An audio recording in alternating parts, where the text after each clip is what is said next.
Hey, I am 27 months and 7 days off, and I really don't even have time to make an update, but I'm going to just because everybody keeps asking in the comments. So, for the quick recap, if you haven't watched a video of mine prior to this, I was cold turkeyed off of 1.5 milligrams of ativan in January 4th of 2016. So I'm 27 months off. I think the last video I made was 17 months, so it's been 10 months since I updated. I'll just run through. Basically, my acute withdrawal was like 5 months, 2 weeks or so. Month 7 was absolutely horrible. I was drinking some kombucha because somebody told me, that it would help you repair your gut, but no, it just threw me into a really wicked withdrawal. Then I'd say month 11 is the first time I slept maybe more than 4 hours at a time. And then month 14 and 15, my intrusive thoughts started to, go away a little bit. And let's see what else. Things are starting to blur, which is a good thing because it was absolutely horrific what I went through, and I really don't wish that on my worst enemy. Let me turn off this water fountain really quick. Sorry about that. Anyway, yeah, I wouldn't wish benzo withdrawal on my worst enemy. I don't know, where do I start? Let's see. I can't even tell you what has been happening since month 17. I'll just tell you I'm in grad school for social work, and it is absolutely kicking my ass. It is so much work and hours, and I'm gone all the time. But the good part about that is that I cannot sit around and think about how horrible I feel. So it's actually like really healthy for me to stay busy. And I know everybody says like stress makes the symptoms worse, and yes, that's true. But I'd rather have stress plus symptoms than stay at home alone, socially isolated with a focus on my symptoms. Like, it's just not good for me. So I push through a lot of pain and a lot of discomfort and anxiety and all that just to not focus on myself, which is not easy. But so basically, I'm gone at school 2 days a week, and then I'm at an internship the other 3 days a week. My internship is pretty laid back. I don't have to, see a lot of people. I'm in a really quiet office, and I just do a lot of work, like mostly homework. But I'm not like in the public eye or constantly having to talk to people or anything like that. So I got pretty lucky with where I place myself. But I'm pretty much gone from like 8 in the morning until probably 6 at night most days. Today I didn't get home till 7:30. It just is what it is. And here's my remaining symptom. Oh, but I am doing really good in school. Getting mostly A's. It's a lot to be around a lot of people all day when I'm at school. But luckily that's only 2 days a week, so it's not too bad. I do have cognitive issues though that like make it really difficult. It's almost like I'm trying to think through cotton. It's okay, Joe. Come here, lay down. It's like there's like cotton balls in my brain or something, and I can't think straight in like complex material. It's like it doesn't all fit together right, and like when the teacher switches from lecturing, you're just kind of like passively listening into like really important information for like an assignment. Like my brain does not like to switch, and doesn't put the information together very well. I still have a really hard time reading. I can read, and I'll read the same line over like 5 times. And then I'll read a paragraph and be like, what did I just read? I have no idea. So I've kind of learned how to like master the art of skimming, where I just like read one sentence out of each paragraph, and like I can get the gist of what they're talking about. And usually it's enough that I already knew about it, 5 years ago or something. So it's like in my brain somewhere. So I'm really lucky that, number 1, I don't have to take tests. Number 2, I don't have to read a lot. So it's mostly discussion and like writing papers, which I've always been a good writer. Like I was gifted in grade school, so I'm pretty sure that like half of my brain is only working, but that half is just enough to like make it through school. I know that sounds nuts, but I don't know. I was always gifted, so it's just happened to work out. What else? Let me think. Okay, so yeah, my thinking is like I get easily mentally fatigued. I notice that sometimes I get tongue tied when I'm trying to explain what I'm trying to say. And I've been having like this nerve pain in my mouth. Go figure. I didn't even know that existed. But sometimes my tongue hurts. Sometimes it feels like my tongue muscle is tired, and that makes it even harder to talk. Most people would think I'd have MS or something. Who knows? I could. Who knows? I don't know. But anyway, no, I don't have MS. It's freaking stupid withdrawal because it comes and goes. But anyway, so I'll just start from head to toe. So all my head symptoms are pretty much gone. I do have anxiety. I do have it's not bad. It's just it's like almost like I feel like I'm gonna get in trouble, or like I did something wrong, or like it's like any little bit of stress, it kind of like makes me have anxiety. I don't know. So like when I'm home alone and I'm just like doing my own thing, I'm fine. Like I feel okay. But like little bit of stress kind of like kicks the mental stuff up. But like the intrusive thoughts are gone, all the suicidal ideation, that is all gone, all those withdrawal symptoms, the scary crap, it's like gone. Um, my second most worrying symptom is my vision. It is really bad. It is really scary. I don't know what it is. I don't want to know what it is because I'm just that terrified. But it is like I think they call it oscillating vision, where it's like if I see like a pattern, like a really busy pattern, it's like my eyes bounce on it. It's really hard to describe. And then the other problem I have is like it's not my central vision, but it's my peripheral. So like if I'm driving down the highway, how do I explain this? And there is a power line overhead. And so like you see it, in your peripheral vision.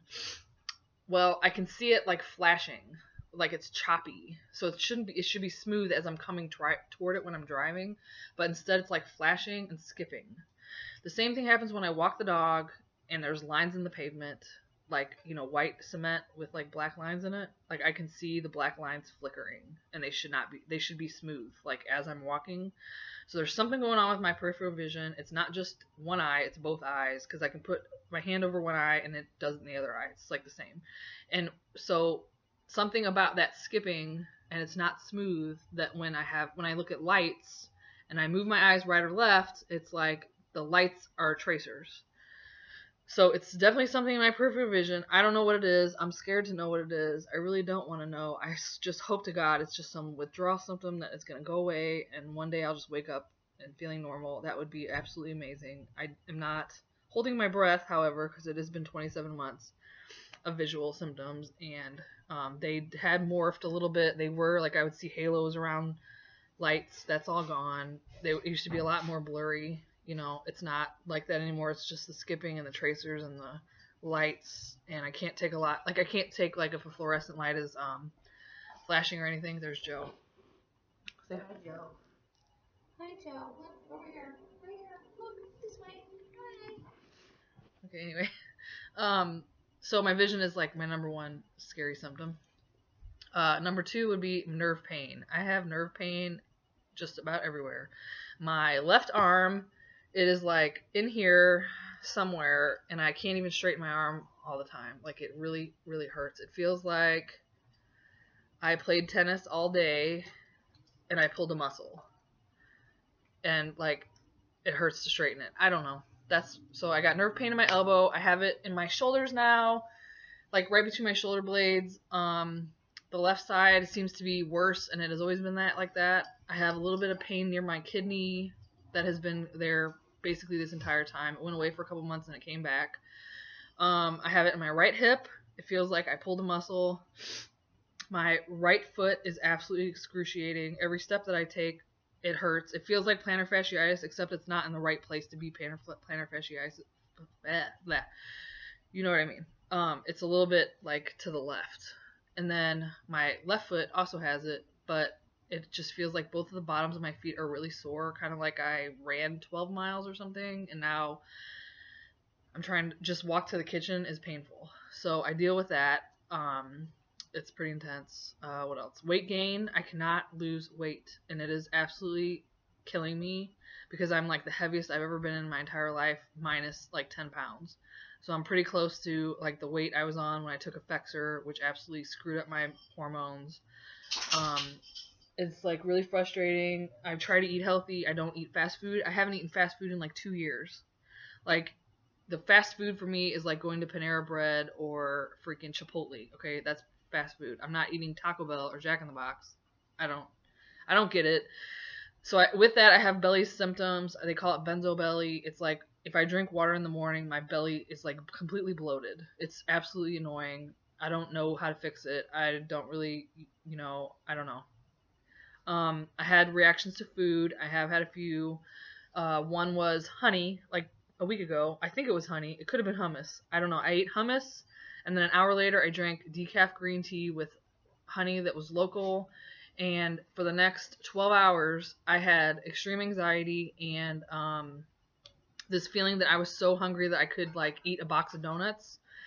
I have never, but it wasn't like real hunger. It was like this weird brain hunger or something. I don't know. But then I ate dinner trying to like fix the hunger feeling and it wouldn't go away. So I'm like, it had to be a food reaction because I don't know what else could have done that. Like it was really strange. It was gone the next day and like I didn't have it again.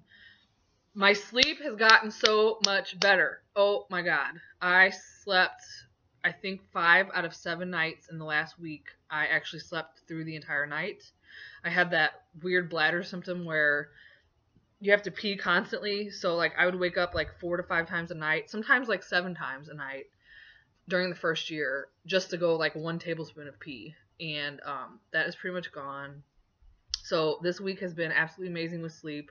I actually wake up feeling rested. I used to wake up and feel like I could go sleep for another 12 hours. And I know some people call that adrenal fatigue, whatever. I'll get to that in a second. But my sleep, oh god, it's so much better. Like I just can't even wait to go to sleep. Like I'm so excited about sleep.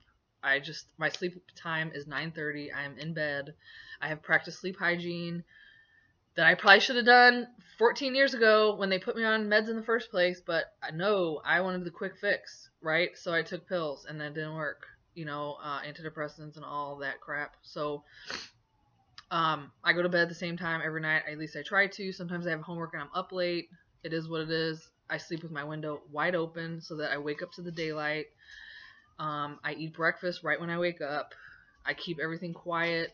But like I've been feeling better and better because I'm on this normal sleep pattern and because I go to sleep at like a reasonable hour, So I know how hard it is, but just like try to work on it. Like no screens late at night, no sugar, no caffeine, no TV and something stimulating.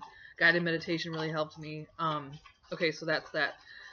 I think that's about all the symptoms I have left. I do get a little bit of perceptual disturbance here and there. Like I'll stand at the kitchen sink and I'll be washing my hands and it feels like things are moving. And I'm like, whoa, what is going on here? It happens also at the grocery store. Like when you look at a shelf with a bunch of things on it, like patterns, like little boxes of tea or something, where it's like all this visual information. I don't know. My brain does not like a bunch of visual information plus balance plus walking or moving. Like I get easily disoriented. Like when I walk in a straight line, I have to walk in a straight line. I can't like turn my head to talk to somebody. It just doesn't. Like I have to be really careful with motion. I'm also not able to exercise right now, but part of that has to do with number one, I'm exhausted from school. Number two, I'm like severely overweight for my body shape and it is killing me and I feel like disgusting and I don't want to work out. So like I'm trying to be patient with myself that it is what it is and that as I feel better, I'll want to do it. Maybe this summer when I have a little bit of time off from school, I'll try it again. I don't know. Okay, so I guess the other part that I should say, like as an update, is I've been trying to like separate myself from the support groups online to just like concentrate on school, and it's really helped me. Like it really has. But I mean, it was a lifeline, absolute lifeline, and I probably would have killed myself if it wasn't for those groups. But like now when I go back in, it's painful. Like I don't want to remember how I felt. And it's also hard to see people like suffering so hard and there's like little I can do about it.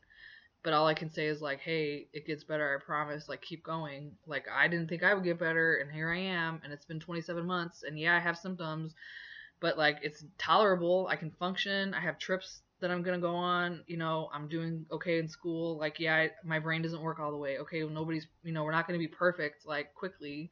So it's like acceptance is like a huge part of this. Like, you just have to accept that, like, it is what it is, and there's not a whole lot, you can't be like 100% perfect and then go back to your life. Like, you can do a little bit of things, and believe it or not, whether you want to believe me or not, it's fine. But there is something called neuroplasticity, and it does help. Like, it's almost like I could feel it happening to me, that like if I would go around my sister, I felt safe with my sister. So then, like, it would almost like rewire my brain a little bit. Like, see, it's safe, it's okay, like, smile. And like, I had to relearn. I mean, it was literally like having a brain injury. Like, I have to relearn how to be around people.